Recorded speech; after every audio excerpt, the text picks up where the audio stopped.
Hey Waffle Gang, I do hope you're well. My name is Mark and today we're checking out some more Reddit stories, and if you do love a Reddit story, why not consider hitting that like, subscribe, maybe that notification bell too. And let's crack on with today's first story. Much love, guys. Now, today's first story comes from a throwaway account, and it says, am I the arsehole for wanting to break up with my girlfriend because I was a dare date? Never thought I'd have to use this old account, but I'm really stuck and need some advice before I potentially nuke what has been so far a good 8-month relationship. So, for a quick background, my girlfriend, 24 female, and I, 27 male, have been dating for around 8 months now. I first met her at a funeral of all places. I wasn't close to the deceased. They were a friend's uncle. I just went along to keep him company. In any case, I wasn't particularly sad looking. I was talking with a family friend and smiling, which she noticed and made a pretty morbid joke, asking if I put him in the casket. It was so blunt I just sort of snort laughed and we got chatting all afternoon. Ended up with her number in my phone by the end of it.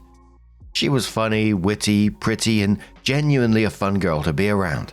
So of course I took a chance and asked her out, which she accepted rather eagerly. My ego was through the roof after that. Little did I know, I came home a little earlier from work last night. I was covering a shift and the bloke I was covering came in anyway, so they didn't need me for 8 hours. Anyway, I came home earlier than planned and overheard my girlfriend laughing with someone on her phone. I was about to surprise her with a little jump scare, when she said, and I quote, "I never meant for this whole thing with BF to last so long. I'd never normally date someone like him." She spotted me shortly after saying that. I admit I made a noise. I can't even begin to explain, and she heard me. I'd never seen someone go that pale before. She was all wide, teary-eyed and quivering lips. Girlfriend then spent the next hour or so confessing that she never planned to date me. But once her friends found out she'd given me a number, they found a pic of me online and apparently found me so hilariously unattractive that girlfriend just had to fake date me for a week to give me hope. I wish I was joking. Her friends and apparently girlfriend are all stuck in their mean girl high school phase.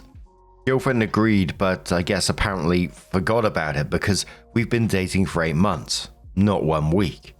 She told me that she was stupid for agreeing with it and that I was a really good bloke, and that she really did love me, but she never expected to actually feel that way about me. Why? Because I'm not her usual type of guy. When I asked her to elaborate, she mumbled that she didn't initially find me attractive at all, but after dating for a few weeks, she stopped caring about my looks. I admit I sort of lost my temper here and called it an immature waste of my time.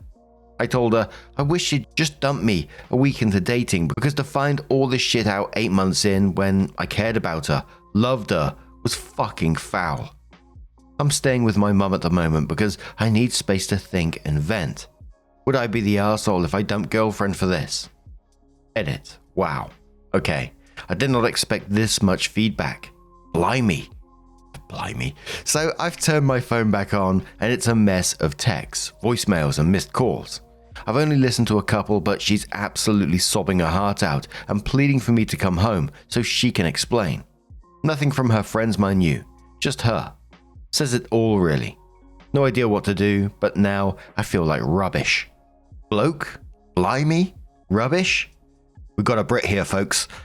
We've seen stories in the past where people have dated people they usually wouldn't date and then feelings developed, etc, etc. But there's a massive difference between not my usual type but I fell for him anyway and dated him as a joke because my friends thought he was ugly. And personally, I wouldn't be able to look past that, and this is just from my perspective. Once that trust is gone, and that was the very start of your relationship, that trust is gone. How'd you move forward with that? Gangbang says, is she still friends with all those mean girls? Opie says, given that she was chatting to one of them yesterday, yeah, I think so. Lorena's Fury says, sounds like the conversation was about teasing her for still being with you. You're completely justified in feeling that way that you do. Odd Welcome says, this is a huge and valid point. It isn't like this is just a thing they all realized was foolish and now avoid. If by any miracle Opie stays, every single friend must go. She can be who she is with OP or who she is with them. She can no longer be both because they are in absolute opposition. Your yogurt says not the arsehole. Even if you didn't care about the joke part of it. She didn't go out with you because she wanted to, but she was pushed by her friends. And then what? Did she give a play-by-play after your first date to said friends? Did she share your intimate moments with the friends? Was your first kiss also a joke? Was she hesitating to kiss you because of the joke? Did she even want to kiss you? It's thoughts like that would drive me nuts, because at what point did a joke turn into real affection? Or was she cringing and flinching for those first few dates? How can you be with someone who thought you were gross for how long? Weeks? Days? Not the arsehole. Opie says that's the same shit on my mind. I mean, she didn't act strange or hesitant when we started dating. She was funny and cute and demanded we hold hands on our second date. But was it all a funny story to tell her friends? Was she laughing at how pathetically happy I was dating someone out of my league? I don't know. It's driving me insane thinking about it. I've already chucked up. I just feel sick and tired and used. Lopsided Sky says, given everything you said, I can guarantee that woman isn't out of your league. She's very much beneath you. Like she's not even sorry. She just seems to think you can still be grateful she stopped caring how you look. What the fuck? And tries to justify her shitty behavior. Even if you somehow forgave her, you'd never be able to forget. Cut your losses. Be careful in the future, but don't let it stop you from finding a real relationship with someone who doesn't think hurting people is a joke. Zelf Prince says, your first sentence is so important. OP, you deserve so much better than someone who will always look down on you for not being what she deems conventionally attractive. You deserve better than someone who thinks you should be grateful that they graced you with their presence. You deserve a partner who values you. So a couple of days after that, OP comes in with the update and says, first of all, thank you to everyone who commented. The good, the bad, and the downright bizarre. Now, onto the update. So I eventually turned my phone back on after making the original post and was bombarded with voicemails and texts and whatnot. I only listened to a couple and girlfriend was sobbing their heart out on all of them, more or less begging me to come home and let her explain. To be fair, I didn't really have much choice but to eventually go back home anyway. It's a house share and I pay rent to live there. Plus my own mum was basically nudging me back out to let girlfriend explain herself. So I went back home the next day and she pretty much tore out her room and threw herself at me. She was sobbing and trying to talk but kept crying too hard between her words to sound coherent. I know I should have probably been angrier, but I hate seeing her cry. And she wasn't just crying, she was sobbing so hard she was having trouble breathing at a few points. Eventually I got her to sit down and asked her to explain exactly why I should stay with a woman who not only got with me as a dare, but also laughed about it with her vapid friends 8 months on. A lot was said, and to summarize it so this update doesn't take all night, she more or less said this. Fake names for her friends, and I'm likely paraphrasing, but I spent about 40 minutes trying to remember it exactly, so this is the gist of it. She said, I didn't mean to ask you out on a dare. I wanted to date you before they even knew about you. I gave you my number first, remember? When Stacy and Tina found out I gave you my number, they looked you up on Facebook and found it hilarious that you were even trying with me. So they got this stupid fucking dare thing and told me to give all uglies in the world hope. OP said, wow, real mature. You remember what you said on the phone to whoever it was, right? That you never meant for us to last this long. You told me I wasn't your type. What's your type, girlfriend? Not me, right? Too ugly for you. She said, stop saying that. You're not ugly. You're just not the type of bloke I'd have picked to date long term. But I was wrong, babe. Look at us. We've lasted nearly 9 months and I love you so much. I really do. How can I prove it to you? How? Opie says, I don't know. I love you too, but all I can think about is you laughing about me behind my back to them. How can I trust you anymore? She said, I wasn't meaningfully laughing at you. I swear I wasn't. I just don't know how to handle Tina any other way. She's always been like this, and I just go along with it to keep the peace. OP said, so you'd rather keep the peace than stand up for me? Is that what you're saying? She said, you're twisting my words, and OP replied saying, no, I'm not. God, why should I stay with you? Seriously, give me a reason. You laughed behind my back. You dated me on a dare given to you by Tina and Stacy Wright, and you're still friends with them.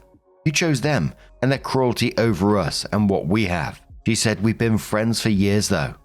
And OP said, I fucking give up. OP continues, at this point it was just back and forth of me trying to walk away and her professing her love and defending her friendship with the Wonder Twins while trying to make me sit back down. I don't know, guys. I'm back home. She's constantly trying to have another talk. I'm tired and I don't know what to do. I don't know what to say. Advice would be wonderful because I'm very tempted to just pack it in. Top commenters say, had too much pride to stay. Be second guessing everything all the time.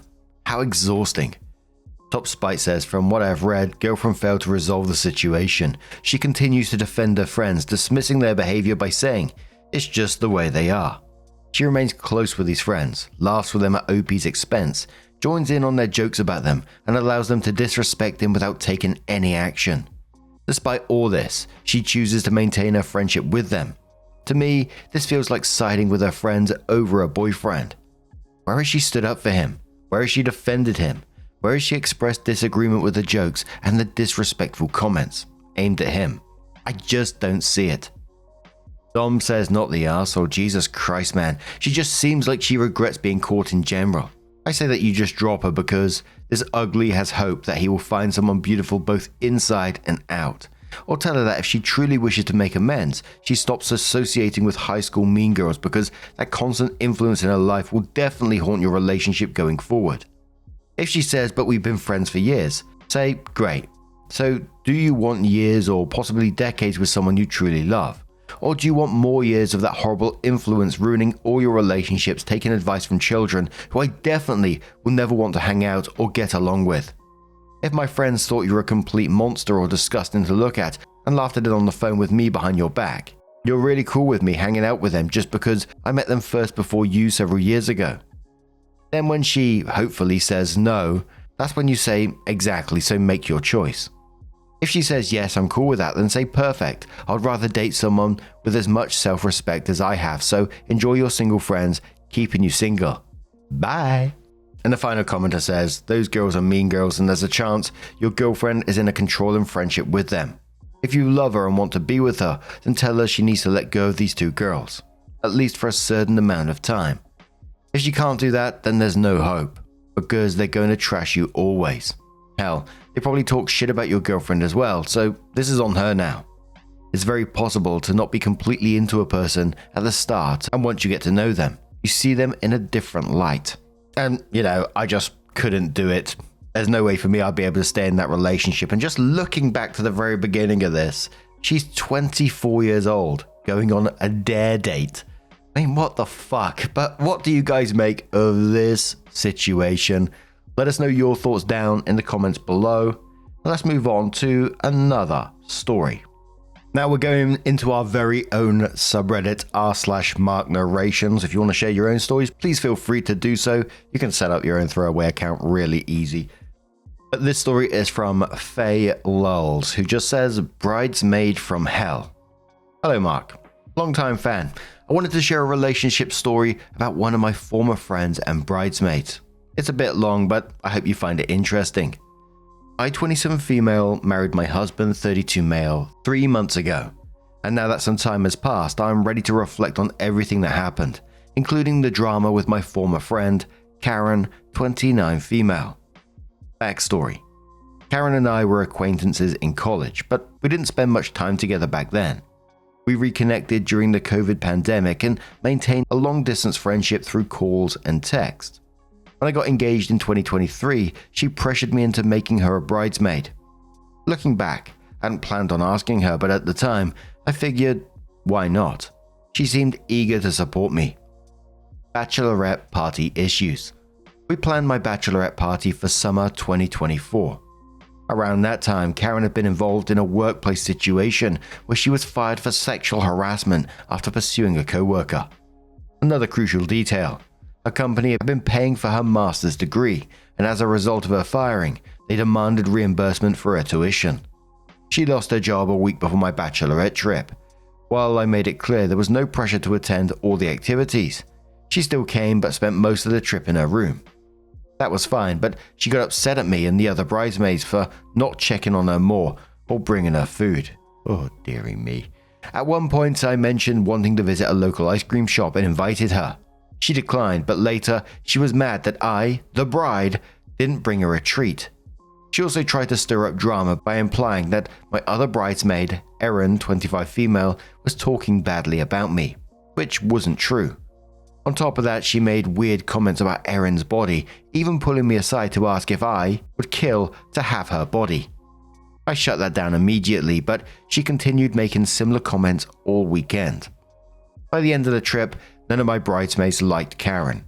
I was uncomfortable with her behavior too, but I didn't want to confront her while she was dealing with her job loss. Wedding 1. The mutual friend's wedding.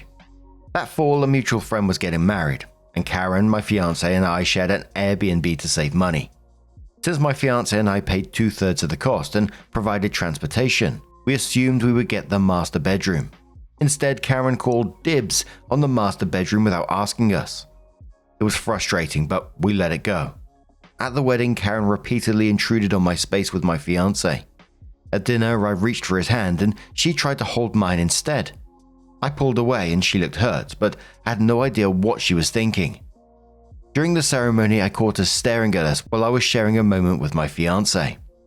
Later, when I hugged him from behind, she joined in on the hug uninvited. Looking back, I should have removed her as a bridesmaid then. My fiance and bridesmaid had all expressed their discomfort with her behavior. But with only 2 months until my wedding, I didn't want to create more stress. The wedding week. Planning a wedding is stressful, so please give me grace for my lack of a backbone at this point. By then, I had started distancing myself from Karen. She was supposed to stay with us a few days before the wedding, and she had offered to create my wedding seating chart. She knew calligraphy, and I was thrilled she wanted to help. Of course, she didn't. I ended up making the chart myself on Canva. Towards the end, she asked to help and spent 30 minutes changing the fonts, posted it on Instagram, and took credit for the whole thing. I was floored. The night before the wedding, my bridesmaids and I got an Airbnb. Karen didn't pay her share. I never got the money back, and yet she claimed the only single bed, leaving the others to share. My maids of honor took me to a bar that night, and we still had a blast. Karen did not want to come. Wedding day disaster. On the morning of the wedding, everyone was helping with last-minute DIY decorations, except Karen. She was glued to her phone. I asked her multiple times to help, but she just kept walking away. I finally assigned her a simple task, assembling cups, something I had planned for the kids to do. She barely completed a fourth of them before disappearing again. All my bridesmaids knew I needed help, and we previously established that.